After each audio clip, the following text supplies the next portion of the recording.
এই তোর বলছি এভাবে কোন সময় রুমে আসবি না পারমিশন ছাড়া। সরি ভাইয়া, তোমার জন্য একটা জিনিস আনছি।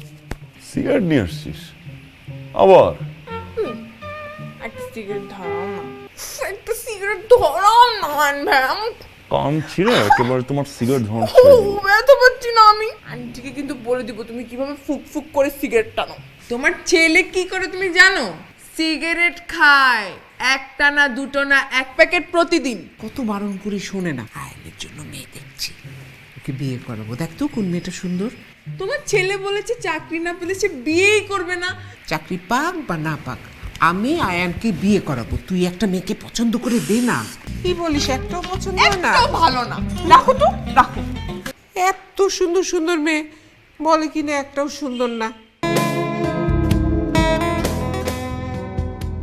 কেমন আছো আয়ন ভাই? আয়ন ভাই কোথায়? আয়ান ছাদে, দিয়ে দেখ কি এসছে। যা ছাদে? হ্যাঁ। আরে সারা, তোমাকে বলেছিলাম না যে আমাদের পাশের ফ্ল্যাটে ভারী দুষ্ট একটা মেয়ে থাকে, পরিচয় হ। তনিমা ভাবি হিসেবে কেমন লাগছে? হ্যাঁ, পছন্দ হয়েছে?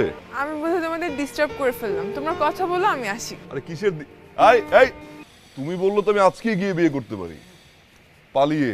তুমি না সব সময় দুষ্টুমি করো, সবাইকে জানিয়ে বিয়ে করবো, না হলে কিন্তু বাবা একটা ভালো ছেলে দেখে আমাকে বিয়ে দিয়ে দিবে।